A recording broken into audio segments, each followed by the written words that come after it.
من الشيطان الرجيم. اللهم رب اشرح لي صدري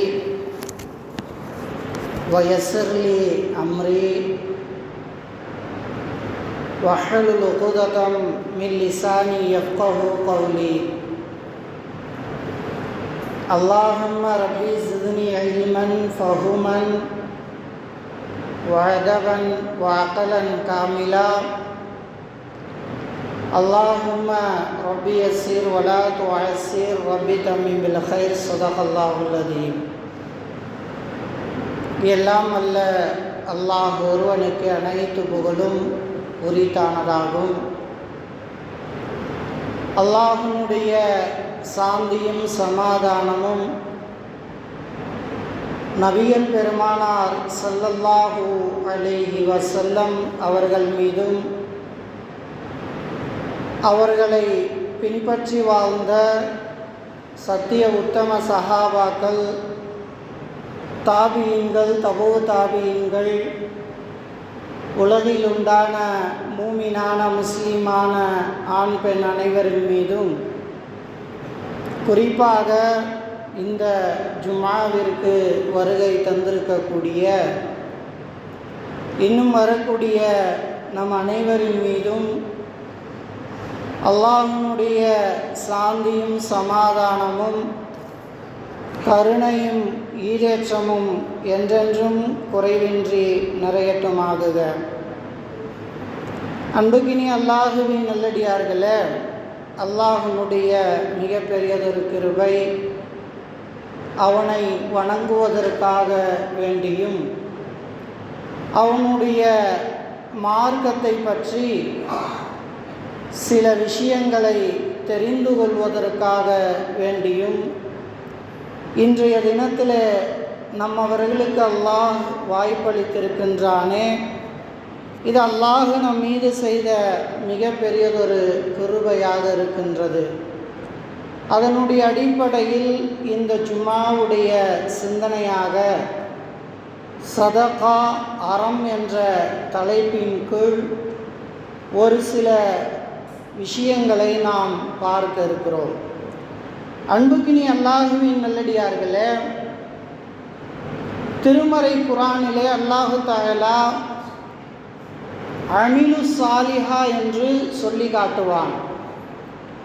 நல்ல அமல்கள், அமிலு சாலிஹா என்று சொன்னால் நல்ல அமல்கள்.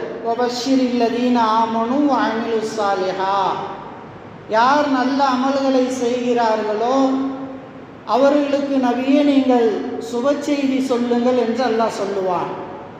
வல் அஸ்ரி இன்னல் இன்சான லஃபீ ஹுஸுர் இல்லல்லதீன ஆமனு வஅமிலு ஸாலிஹா, மனிதர்கள் நஷ்டவாளிகளாக இருக்கிறார்கள். யார் லாபத்தில் இருக்கிறார்கள் என்று சொன்னால் ஈமான் கொண்டவர்கள், அமிலு ஸாலிஹா நல்ல அமல்கள் செய்யக்கூடியவர்கள் என்று அல்லாஹ் சொல்லி காட்டுகிறான். இப்போ இந்த ஜும்ஆவில் நாம் பார்க்கக்கூடிய அமிலு ஸாலிஹா நல்ல அமல் என்று சொன்னால் இரண்டு வகையாக இருக்கிறது. ஒன்று தொழுகை, நோன்பு, ஜகாத்து, திருமறை குர்ஆனை ஓதுவது, அல்லாஹுவை திக்ர் செய்வது, இதுவும் அமிலு ஸாலிஹா.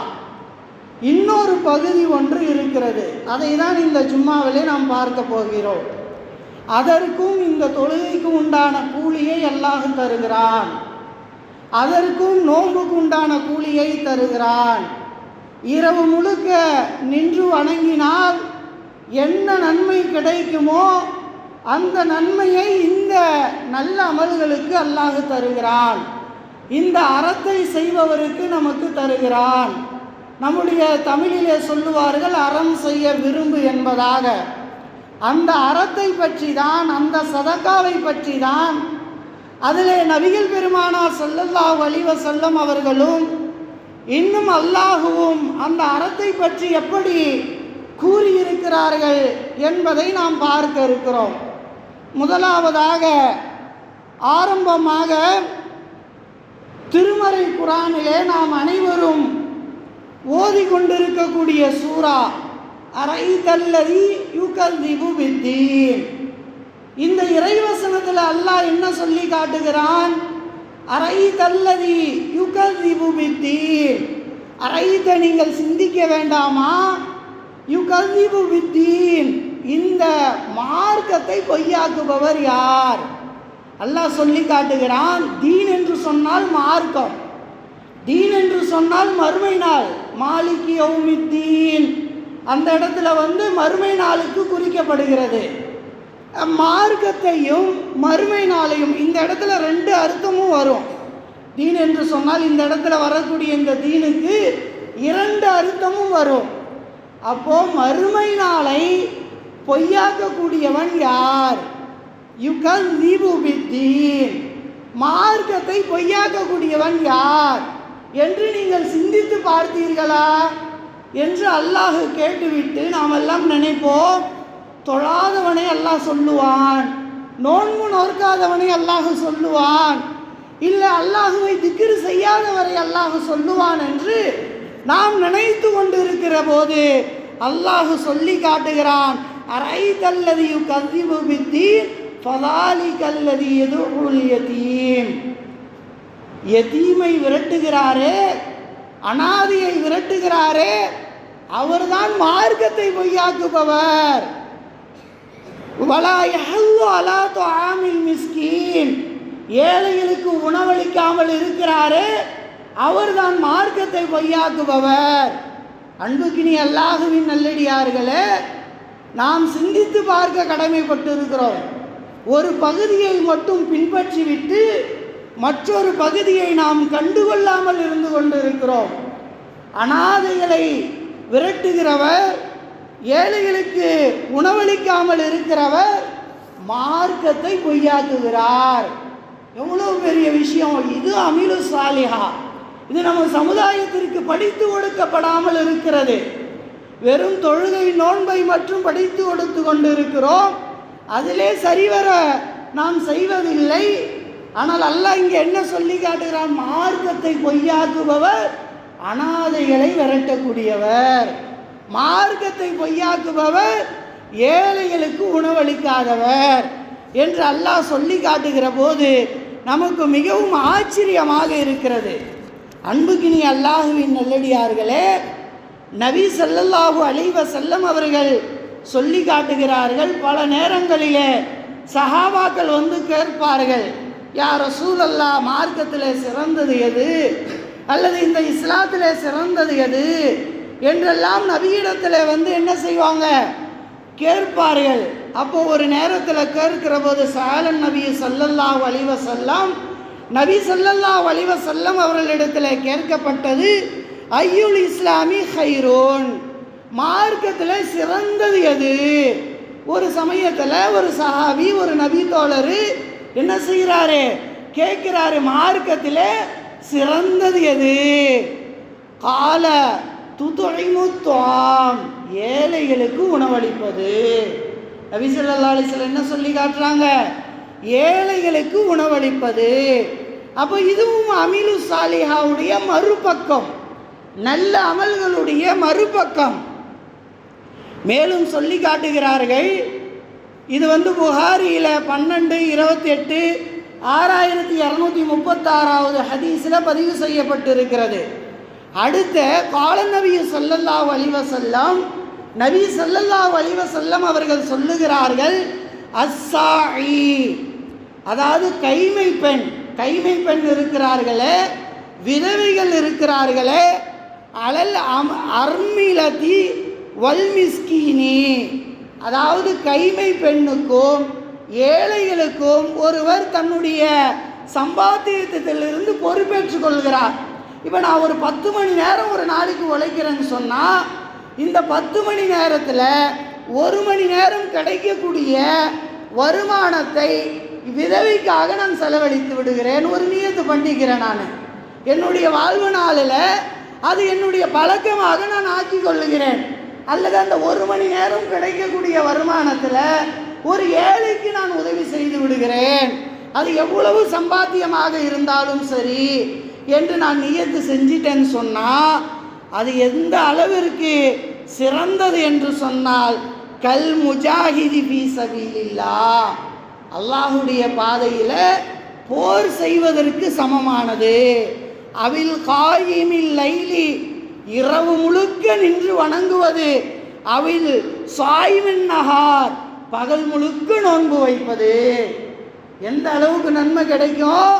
ஒருவர் இரவு முழுக்க நின்று வணங்கினால் எந்த நன்மை அல்லாஹ் தருகிறானோ, பகலெல்லாம் நோன்பு நோர்த்தால் என்ன நன்மை நமக்கு கிடைக்குமோ அந்த நன்மையை யார் கைமை பெண்ணுக்காக வேண்டி, ஏழைகளுக்காக வேண்டி தன்னுடைய சம்பாத்தியத்தில் உழைக்கிறார்களோ, உழைத்து அது ஏழைகளுக்கு, இது இந்த விதவைக்கு என்று கொடுக்கிறார்களோ, அவர்களுக்கு என்ன கிடைக்கும்?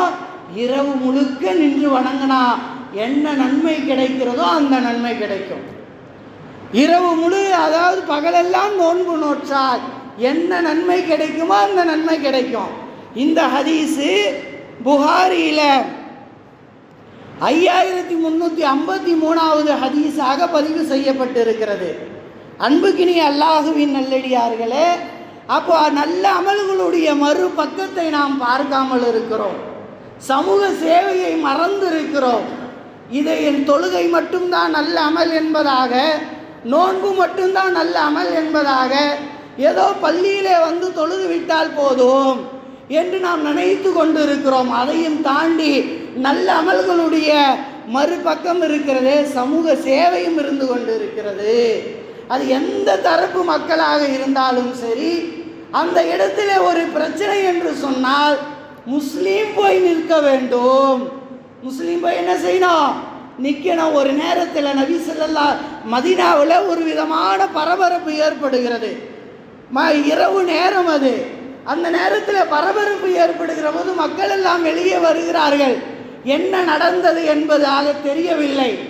உடனடியாக அந்த சத்தம் கேட்ட இடத்திலிருந்து நபி ஸல்லல்லாஹு அலைஹி வஸல்லம் அவர்கள் குதிரையிலே வருகிறார்கள். அன்புக்கின்னி அல்லாஹுவின் நல்லடியார்களே, ஒரு ஆன்மீக தலைவர். யார்? நபி ஸல்லல்லாஹு அலைஹி வஸல்லம் ஆன்மீக தலைவர். மார்க்கத்தை இந்த உலகுக்கு சொல்ல வந்தவர்கள். ஆனால் எல்லா நேரத்திலும் அவர் எப்படி விளங்கினார் என்று தெரியுமா? அந்த ஒரு பதட்டமான சூழ்நிலை மதீனாவில் ஏற்படுகிறது என்று சொன்னால் மக்களுக்கு தெரிவதற்கு முன்பதாக அது என்ன பதட்டம், அது என்ன நிலை என்பதை தெரிந்து கொண்டு வந்து அதெல்லாம் ஒன்றும் இல்லை, ரிலாக்ஸ் ஆகிருங்க எப்படின்னு சொல்லுகிறார் என்று சொன்னால், இதுதான் நபி ஸல்லல்லாஹு அலைஹி வஸல்லம் அவருக்கு முன்மாதிரியாக திகழ்கிறார்கள். இது உஹது யுத்தத்தில் யார் யாரெல்லாம் எல்லா சஹாபாக்கள் கூட விருண்டோடி செல்லுகிறார்கள். உஹது யுத்தத்தில் தோல்வி ஏற்படுகிறது. தோல்வி ஏற்படுகிற போது சஹாபாக்கள் விருண்டோடுகிறார்கள். என்ன நடக்கிறது தெரியுமா? அங்கு நபி ஸல்லல்லாஹு அலைஹி வஸல்லம் அவர்கள் இருக்கிறார்கள், களத்தில் இருக்கிறார்கள். ஆயிஷா ரலியல்லாஹு அன்ஹா அவங்களுடைய மனைவி இருக்கிறார்கள். ஃபாத்திமா ரலியல்லாஹு அன்ஹா அவங்களுடைய மகள் இருக்கிறார்கள். நபியினுடைய குடும்பம் இருக்கிறது. ஏதாவது போருன்னு சொன்னால் உலக வழக்கம் என்ன?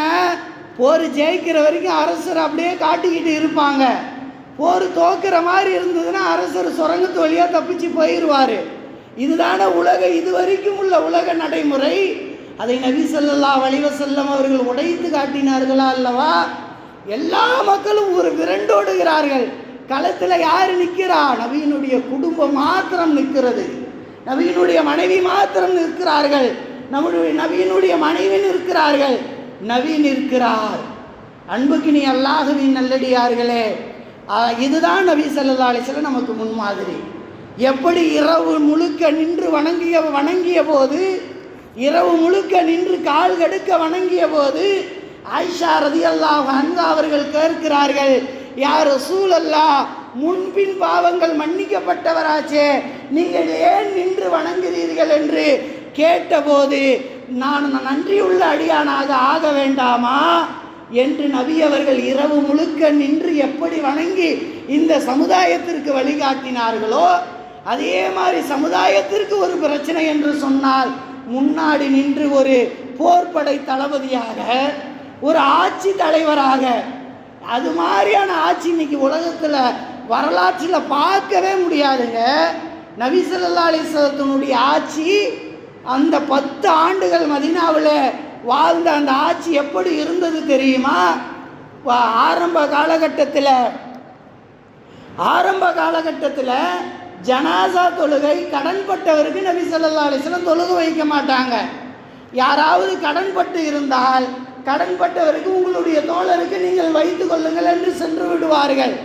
மதீனாவிற்கு வந்த பிறகு ஒரு கவர்மெண்ட் அமைத்து அது ஆட்சி தலைவராக பொறுப்பேற்றதற்கு பிறகு கசானாவிலே அரசு அந்த பைத்துல் மாலிலே பொருள்கள் வந்து குமிகிற போது என்ன சொன்னாங்க?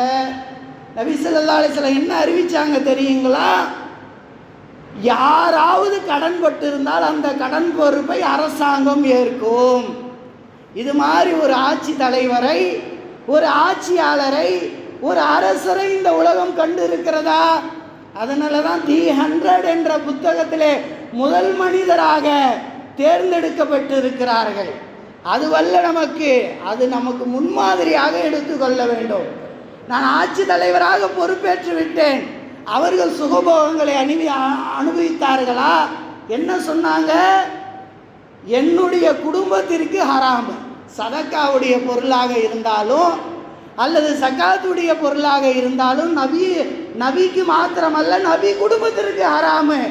அது ஒரு பேரித்தம்பளம் அளவுக்கு கூட உள்ள போயிடக்கூடாது. ஆனால் மக்களுக்கு என்று வருகிற போது எல்லா கடன்களையும் பொறுப்பேற்று கொண்டார்கள். இது மாதிரி நமக்கு நபி ஸல்லல்லாஹு அலைஹி வஸல்லம் அவர்கள் வழிகாட்டுகிறார்கள். அது மட்டுமல்லாமல் இன்னொரு ஹதீஸு, அந்த ஹதீஸில் மறுமையில் ஒரு மனிதர் வருவாராம். ஒரு மனிதர் என்று சொன்னால் ஒரு வகையான மனிதர்கள்.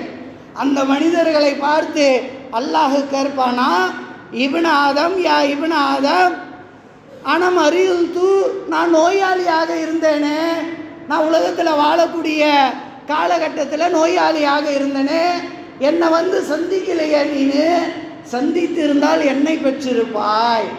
என்னை பெற்றிருப்பாய் என்ற அர்த்தம் அல்லாஹ்வுடைய அருளை பெற்றிருப்பாய், அல்லாஹ்வுடைய ரஹமத்தை பெற்றிருப்பாய். அப்போ அந்த அடியான் கேட்பாராம், யா ரப்பி கைஃப அன்த ரப்புல் ஆலமீன், ஓ இறைவனே நீ தான் ரப்புல் ஆலமீனாச்சே, நீ எப்போ நோயாளியாக இருந்த, நான் உன்னை எப்போ வந்து நான் பார்க்கல. அப்போ அல்லாஹ் சொல்லுவானா, இன்ன மனிதர் நோயாளியாக இருந்தார்.